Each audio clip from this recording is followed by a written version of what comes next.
Food inequality isn't just a problem, it's a wicked problem. The kind with no single cause, no easy solution, and no way to fix one part without affecting everything else. Now, luckily, in the United States, we don't just rely on big government to solve big problems, we give entrepreneurs a shot at them too.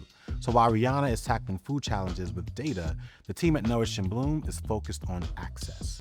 Jamie and Jalea Hemmings opened the country's first Black-owned autonomous grocery store, not just as a tech innovation, but as a direct response to the barriers keeping fresh, healthy food out of reach. We stopped by their Fayetteville location where fresh food isn't just available, it's effortless. No checkout lines, no barriers, just a space designed to make eating well as easy as grabbing a bag of chips. We picked up fresh juices, snacks, and hot food straight from their bistro while we sat down to talk about community, progress, and the future of food. Where did you grow up? I grew up in Evanston, Illinois. Okay. I grew up in the South, and every time I'm able to get fresh food from a grocery store, like what we just had, my mind is blown, because that was not an option. Like, other than like a little sad rotisserie chicken, when I was growing up, the grocery store was for groceries. Yeah. And you had to go somewhere else, like a restaurant, or you had to cook if you wanted food. And so when I think about small ways that business owners are innovating, like just having fresh food available in addition to packaged stuff is innovative to me. And sometimes innovation is not necessarily like coming up with something new and novel that hasn't been done before, but just bringing it to an area that hasn't had it and putting your own spin on it, right? Yeah, because I think that's part of the challenge is that whenever we talk about stuff like this, people think we're asking them to become vegans or purists, where it's like, oh, I can't have any packaged food. And it's like, no.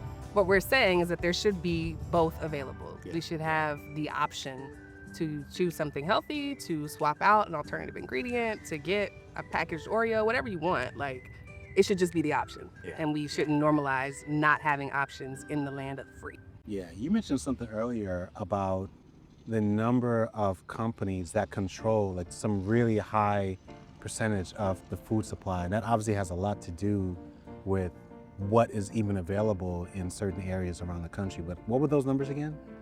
Around 10 companies, about 20 private label manufacturers that control, close to 90% of the global food supply chain. Like, there's a lot of control consolidated right there. I will say, like, amongst all of the doom and gloom stats, there are things that give me a bit of hope.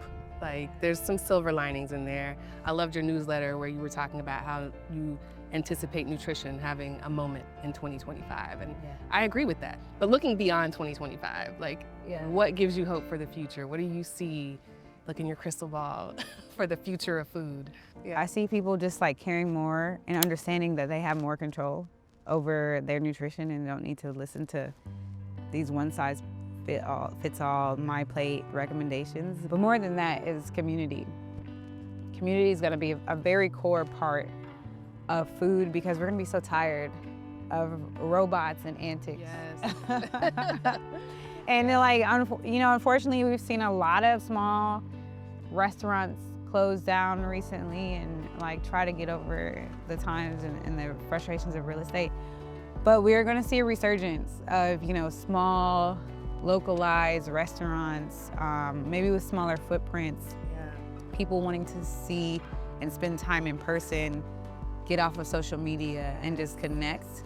And so food is gonna be very driven around these at-home, maybe backyard experiences, hyper-local restaurant, pop-up experiences, and we're gonna find more connection in that, and that's what I'm really excited about. Look, y'all, I've had enough of these conversations to know how overwhelming they can feel. First, just wrapping your head around all of it, the systems, the scale, the stakes, and then once you do, realizing that you actually have the power to steer these massive systems in a different direction, it can be exciting, but it can also be a lot. And the last thing I want to do is add fixing the world to the already endless to-do list that so many of us, especially women, especially Black women, carry every single day. But here's the thing, we've done this before. We've always known how to create change, not by taking it on all at once, but by starting where we are in small, intentional ways that add up over time. Piece by piece, step by step, investment by investment, we send a message that says we have unique needs that aren't being met. And until they are, we're gonna make different choices about where our money goes, how it's spent, and who we invest in. Because our power isn't just in what we demand, it's in what we refuse to accept.